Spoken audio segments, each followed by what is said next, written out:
Yes mga ga, ito talaga yung paborito natin, lalo na po ako. Pero minsan lang po talaga kami gumagawa ng puding pag may bahaw lang na yung hindi po nauubos na mga tinapay na matatabang. Kaya kung nagbe-bakery tayo na hindi talaga maiwasan na hindi mauubos yung mga tinapay natin na mga matatabang, hindi po talaga masayang kasi ito po yung ating gagawin. Ito po yung ating video ngayon, kaya simulan na po natin. Kailangan talaga mga ga na yung gagawin po natin na puding ay yung pong bahaw lang, yung pong hindi po talaga panis, maaari lang pong nayupi o maaari lang po yung tumigas na tinapay, hindi lang panis. Katulad nito, hilaw po ito, hindi po ito napansin na naubusan na po pala ng gas, kaya hilaw.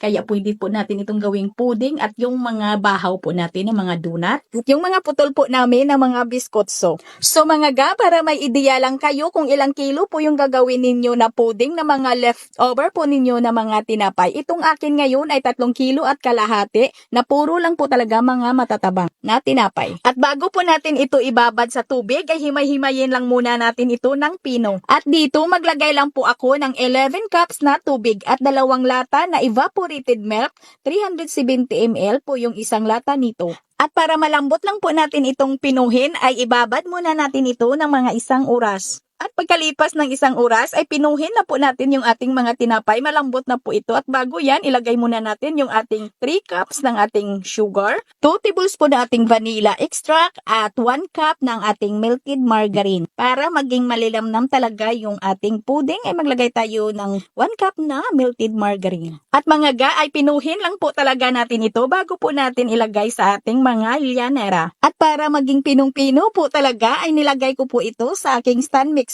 At dahil maliit lang po yung aking stand mixer ay inuutay-utay ko lang po ito sa pagmix. Pwede naman talaga natin itong manumanuhin sa pagpapino ha, gamit yung ating malinis na kamay. Kasi ako ay gusto ko talaga lang na mapadali yung aking gawa kasi marami pa po akong gagawin. Kaya gumamit na po ako dito ng hand mix or stand mixer. Ayan mga ga, napaka-pino po. Haluin lang muna natin ito ng kaunti. Pag pinong-pino po talaga yung ating mixture ay napakaganda talaga ng outcome. Para paghiwa po natin ay hindi natin makikita yung mga bilog-bilog pa na tinapay. Napakakinis po ng ating pudding. At dito gumamit lang po ako ng 11 by 15 by 1 ng sizes ng aking tray.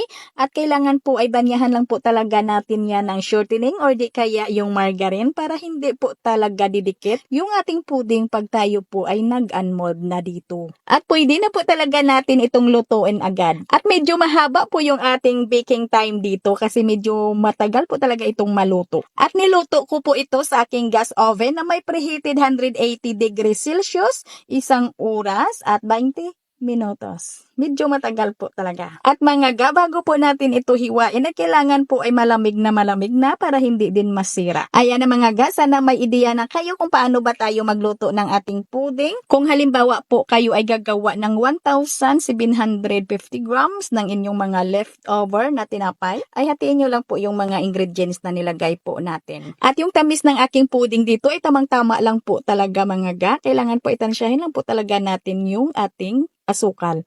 Katulad halimbawa nito, yung donut ko may coating na po na asukal, ay adjust lang po kayo. Kailangan po ay kayo na po yung magtansya ng inyong asukal. Tikman nyo na lang muna bago kayo magdagdag ng asukal. Kasi pangit din pag masyadong matamis yung ating pudding at pangit naman pag masyado ding matabang. Kaya sa ating asukal dito, kayo na po yung masusunod. At ito na nga, hanggang dito lang po yung ating video. Sana nagustuhan po ninyo yung ating video ngayon. Magkita-kita po tayong muli. Ito pong muli ang inyong kainday tinapay. Maraming salamat at bye-bye.